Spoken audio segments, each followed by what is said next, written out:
All right. All I had to do was log on as Chris, and then I could record things.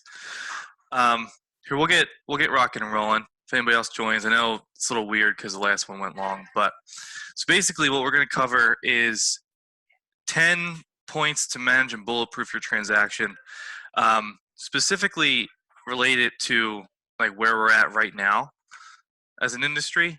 But a lot of this stuff can obviously be brought on a broader spectrum to your deals all the time.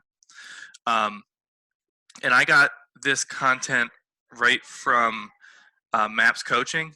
They sent it out. So this was only for Maps clients, but I stole it and printed it out because that's okay. So we'll just run through. And if you guys have any questions, just feel free to speak up out loud or chat in the chat box.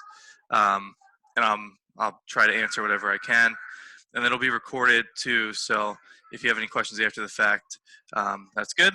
And then I'll also send out the bullet points that I'm working off of too. So obviously there's a lot of concern about a lot of people's transactions right now, ones that you currently have pending, but also ones that you are going to be getting under contract and getting rocking and rolling. So it's important to take the steps on your current deals that you're working on and any future deals, at least while we're in this kind of chaotic time, to take the initiative and do a lot of these things. So we'll run through them. And again, if you have questions, reach out or ask in the chat box or ask out loud, and then we'll see where we get. We got to go till like 12-ish, so we don't have as much time as I hoped, but that's okay. So the number one thing, and this is kind of, in my opinion, the number one thing you could do like all the time to make sure your transactions go well. But the number one thing right now you need to do is manage fear. And really what that means is manage expectations, right? So when a client expresses fear, the first thing you really need to be doing is listen, discuss typical type of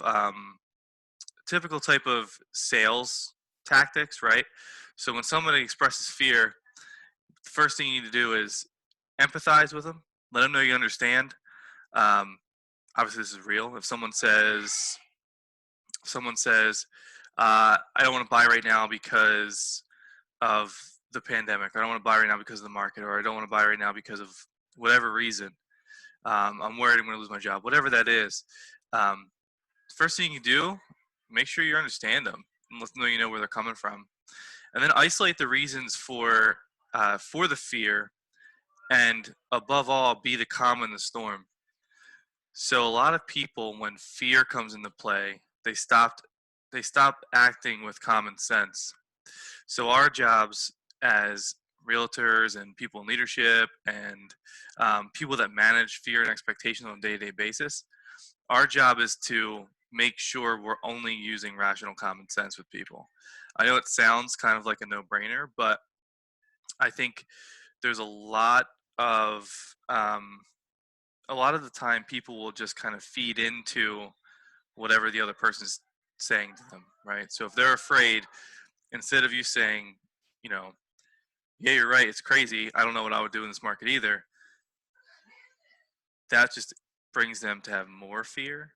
So the best route to take in the managing fear is, I understand where you're coming from. What's the number one reason why, you're feeling that way? If it's a real thing, like they lost their job, then you can't force them to be in the market, right? And we'll go into that in a little bit too, but that managing fear piece is huge. And like I said earlier, specifically now, but always, right? First time home buyers are always going to have fear. Sellers are going to have fear a lot of times because they don't know, what's on the other end of the timeline for them. Next thing you're going to want to do is understand the buyer or seller's motivation. So what is really causing them to need to buy or sell property, right? And the way that I think about that is asking them a question. Where do you want to live in 6 months, 12 months? Where do you want to spend Christmas this year? Is it in the house that you're in currently? No, probably not if they're initiating the conversations with you. But um, digging in and figuring out what that motivation is, and do they have to buy or sell? Like people are still having children, right? People are still getting married, not in public, but getting married. People's leases are still up. People are still passing away, unfortunately, right? So the movement still needs to be done. So figuring out and really isolating that motivation is huge.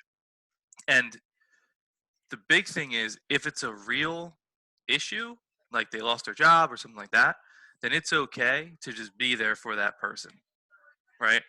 Understand the motivations might change, and maybe not now isn't the right time for them to move, but it is in 6 months, and you need to be the one that's there for them throughout that entire time frame. So then they use you at the end of 6 months, right? Um, Third, and this is, I think, sometimes overlooked, um, but understanding the state regulations. So understanding, where we're at as a city, as a state, as a territory, and as a nation, so you get a better understanding of different regulations that are in place right now, different addendums that are in place right now, like the COVID-19 addendum.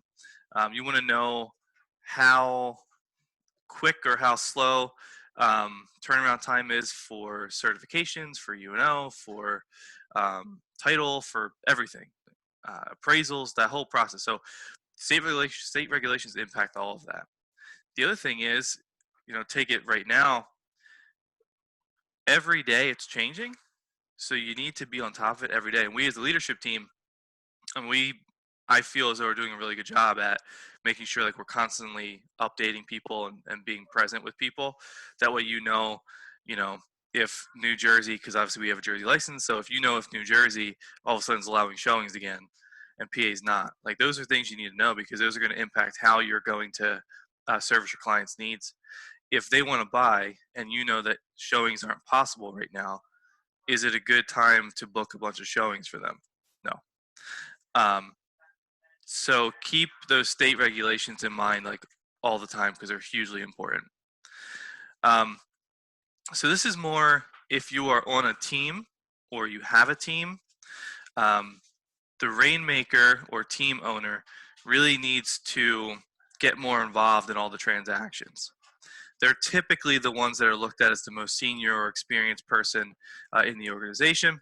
How impactful would it be if your rainmaker called every one of your pending deals or potential deals to reassure them that things are okay, to reassure them that you know the process is going to go smoothly and it's still a good time to buy on top of what you're doing, right?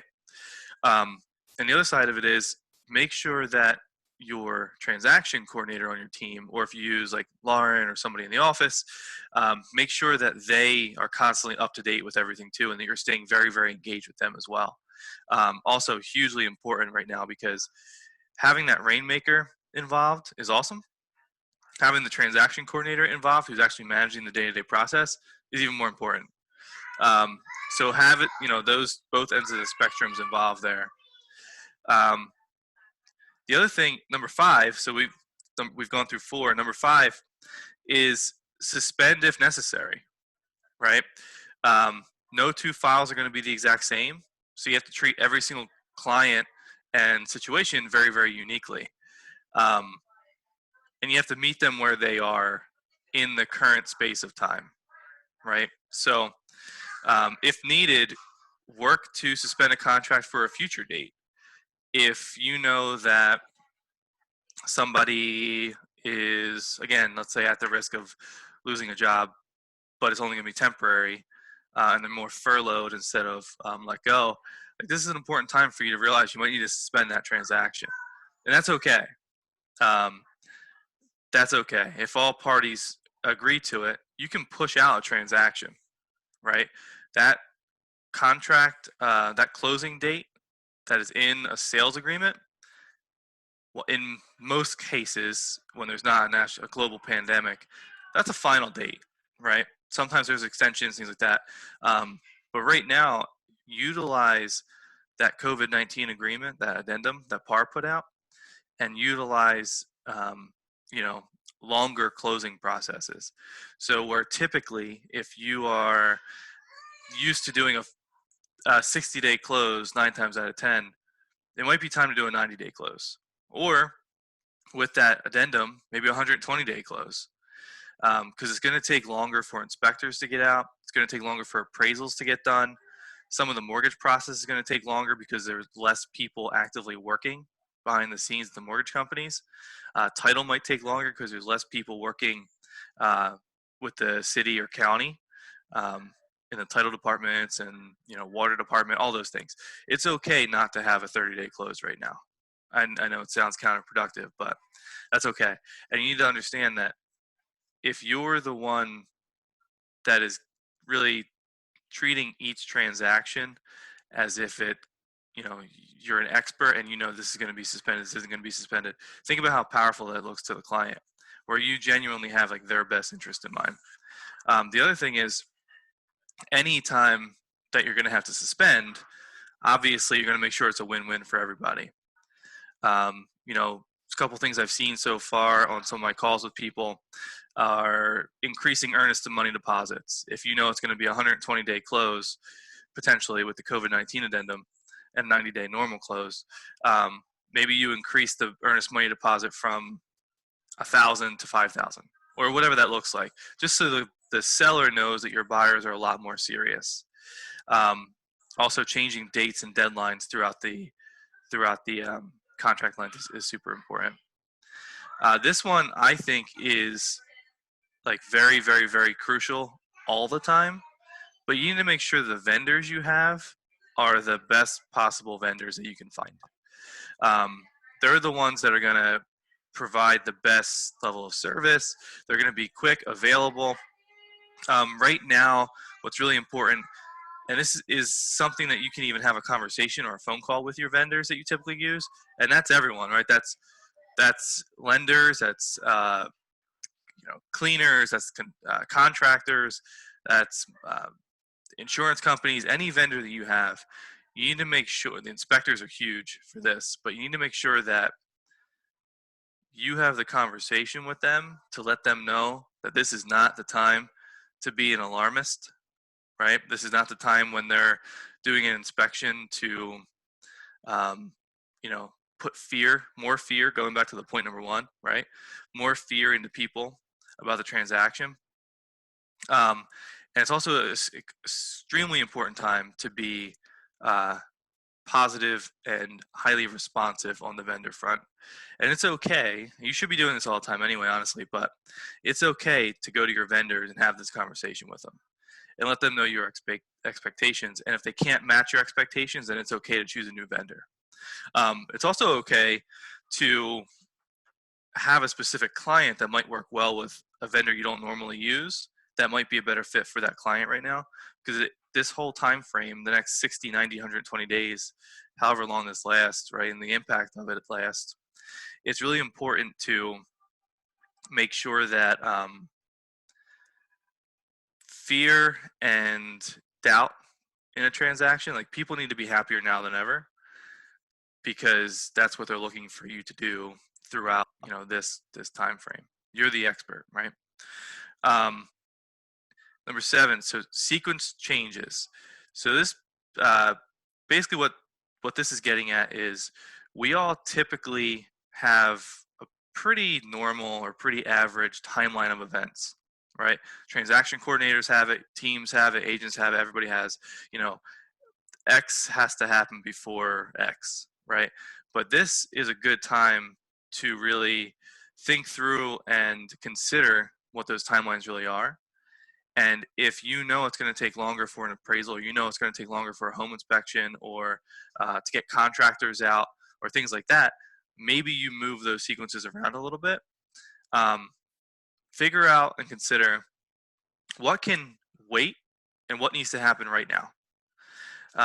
Another big thing when it comes to what can wait and what can happen right now is, we're recommending that the sequence for or timeline for closings, if you already have them scheduled, actually gets pushed up, right? So if everything can be done and the lender can get everything they need and title can get everything they need, Like, it's okay to move a closing from the end of April to mid-April, right? And that's happening a lot. That happened a lot in the last week, um, like a lot in the last week.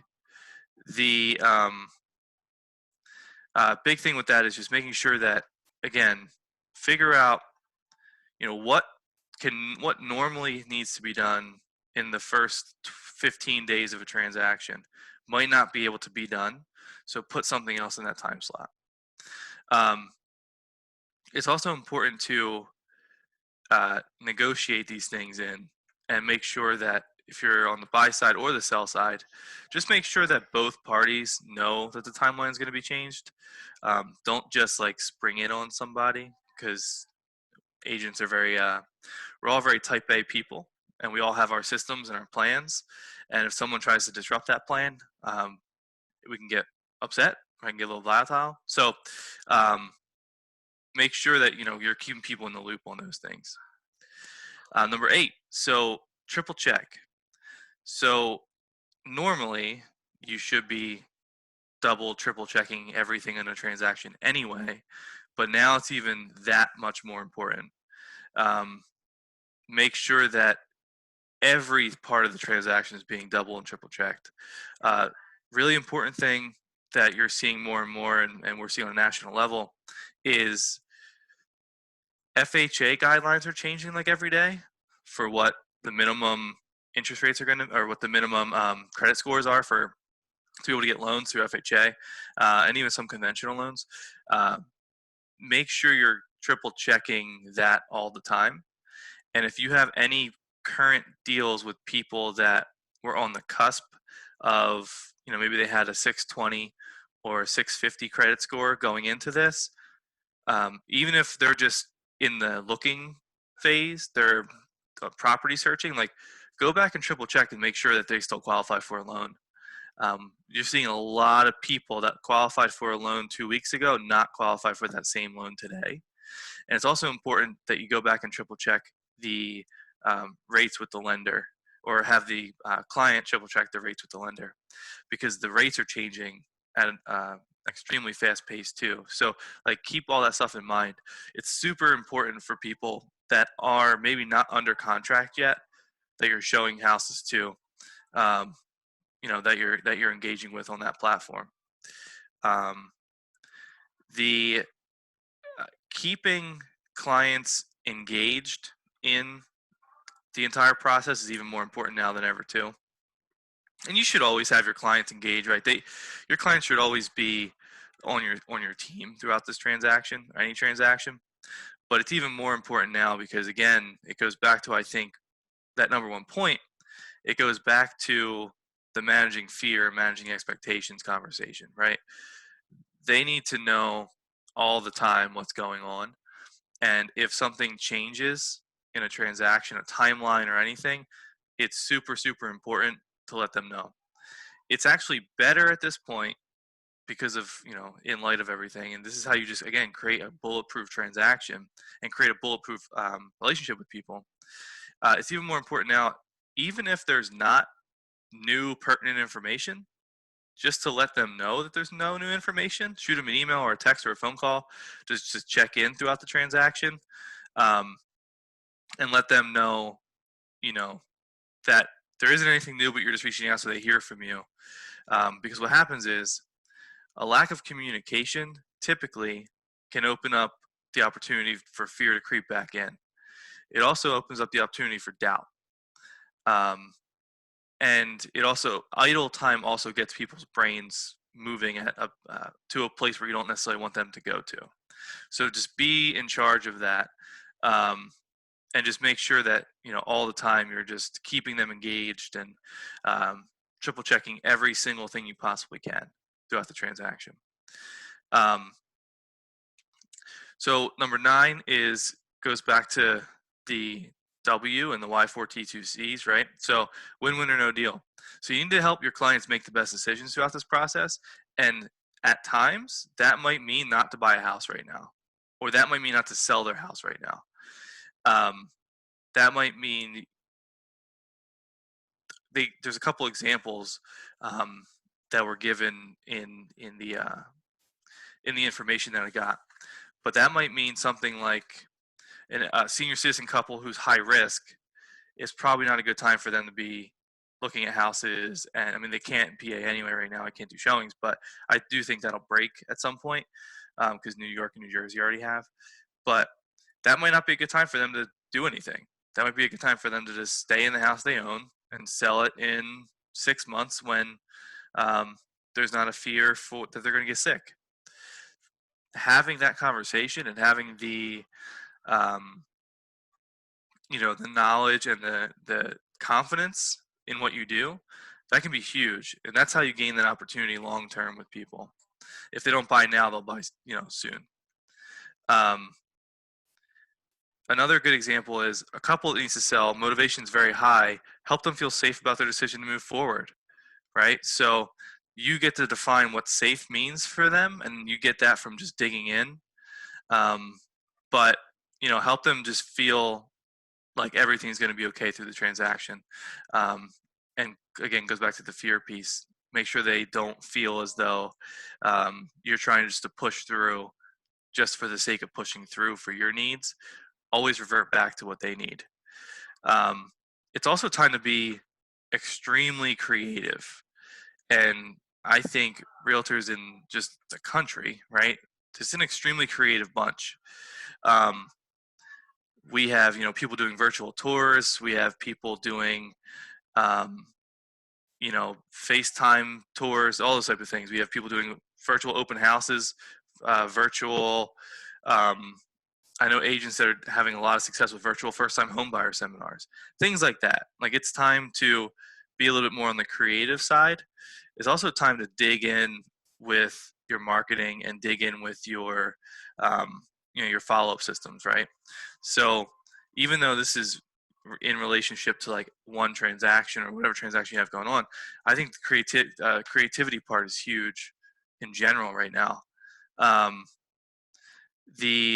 it's super, super important for you to figure out how to get a deal done, figure out if somebody wants to get a deal done, and then just make it happen. And if you have any questions on that, like you can always ask me offline too, or even on here about some things I'm hearing that agents are doing. But one thing I did want to note, like people are closing deals without having someone go into a house, right? Jack Barry just posted in the Facebook group. Laura Ertwein's been posting in the Facebook group. Like high level agents, they're having people do close on properties without ever seeing the property, right? Or at least get under contract on properties without seeing it initially, with those addendums you can add in. And if that's the best case scenario for your client, then make it happen. If you know that your client is going to want to see the inside of a property and is never going to be comfortable with the deal unless they see it, and you can't show it right now, then don't get them under contract. Like it sounds like common sense, but it's so true. Like do what's in the best interest of the client. Um, and all of the 9 things we discussed so far, they all kind of boil down to this last piece, number 10, which is just build relationships. If you do everything we talked about, you'll build relationships that you've never had the opportunity to build since, well, if you've been in the business after 2008, 2009, you've never had the opportunity to build relationships like you have right now. I haven't, but every call I've been on and every person I talk to who has, they all say the same thing. Like it is an insane time to build a relationship with someone, and how you perform and show up in times of crisis and times in hardship and times of need, that's going to define who you are to that person. So if you're the one that's coming to them and saying, hey, maybe now's not a good time to buy, let's do it in 6 months, or like the elderly couple example, or on the flip side, hey, it's still a great time to buy, things are still moving, we'll get creative and we'll make sure that you get the information you need on the property, but let's move forward. As long as it's in the best interest and a win-win for the client, then you're in a great position. Mark Cuban actually said, maybe a week and a half or 2 weeks ago, it was more talking about companies, but I think it relates back to what we do too on a more localized level. But he was talking about the way companies respond now is going to define them for the next decade. right? So you're seeing companies, um, instead of laying off people, they're investing back in their people. Um, you see, uh, KW is a great example of that. Instead of laying off anybody or trying to cut costs or anything like that, the first thing they did was pretty much get rid of or lose $20 million in profit on the coaching side, right? Because uh, they're so into and developed that coaching program, MAPS coaching. That was the very first thing they did. I know that they're still looking into other things they can do to help agents as well. That hopefully they're able to pass down to the brokerages so we can help agents even more too. Um, but that's a big difference than laying off, you know, 15, 20, 30% of your workforce. Even if it's a short-term layoff, like how you show up now is huge. And as an agent, how you engage and make people feel comfortable and be the calm in the storm and just be like a really good human being to your clients right now, that's going to define you to that's going to define you forever to these people, right? There are almost 20,000 licensed real estate agents in Philadelphia County. There aren't that many in the grand scheme of things that are really good, right? That percentage is probably more in like the 20 to 40% of people are actually good agents in Philadelphia County. And good is in the sense that they're doing some business, they're good to their clients, that type of thing. Now we have an opportunity to narrow ourselves down and build our market even more based on this, pandemic and crisis that's happening in the world. Like, step up, be engaged, be there for your clients. That's really what you need to do. And everything we talked about, all the different bullet points, it all relates back to that one thing. Um, and building that, I guess, that trust bridge, or building that, or filling that gap of trust for people, managing fear, letting them know that you're there for them and their needs, and that's it. That's what's going to make you highly successful in the gold rush that's about to happen in a few months, right? Because people that needed to buy now in the spring market that maybe are ducking out or need to sell in the spring market, most of those people are still going to need to do something this year, right? So maybe instead of the spring market starting in March, April, now it's really going to go into full swing come, June, July, for an example. Everything you do now is going to dictate how much money you make then in 90 to 120 days. And you can still close business right now. It's a little bit trickier because there's some hoops you have to go through with showings and things like that. But just being a good human being to your sphere of influence right now is going to get you where you need to go in a few months. So, one thing that we've suggested before, and I highly suggest, call everybody in your database or text or email everybody in your database, and don't even mention real estate sales. Just, hey, how you doing? Are you guys okay? Anything you need from me, anything I can do to help. Have some good resources available. Maybe if you know that, if you have a good resource for what people can be doing with their kids, maybe like to keep their kids engaged or things like that, or good resources now on the unemployment taxes and that side of things, like, have those resources available and just share them with people. Just share them with your people, and that relationship building is what's going to make you even more successful on the other end of this. And again, everything we talked about, it is super important for right now, but everything on here is things you can do all the time to make sure that your transactions are going smoothly, and you're not losing people, and just increasing your closing rates, right? Um, does anybody have any questions? We only have a few minutes. I'd love to hear from Heidi. Posted, I saw that too, actually, about some employees, when they go back to searching for jobs, are going to be asking, how did your company handle the COVID-19 that really will indicate the culture of a company. There's a big difference between a company that was forced to close during this because of the economic impact it had. Um, any company that was able to stay open, especially larger companies, like how they treated their employees and the people around them during this time frame is going to be so indicative of what it's going to be like to work there. Um, you know, I'll give our company for an example. At Keller Williams Philadelphia, we're doing everything we can for the employees.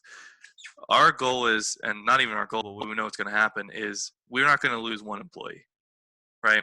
A lot of companies are. What we're going to do is whatever we possibly can as a leadership team to not lose a single employee.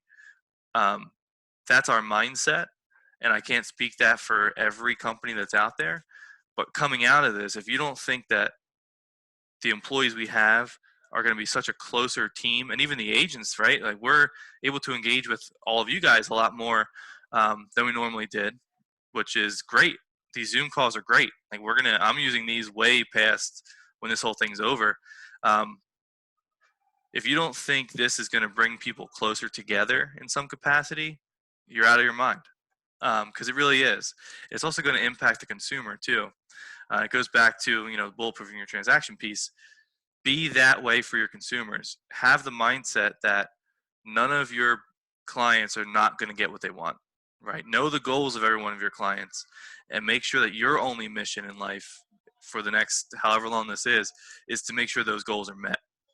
And if that means buying in 8 months, that means buying in 8 months. Right? Don't do anything now that's going to instill any type of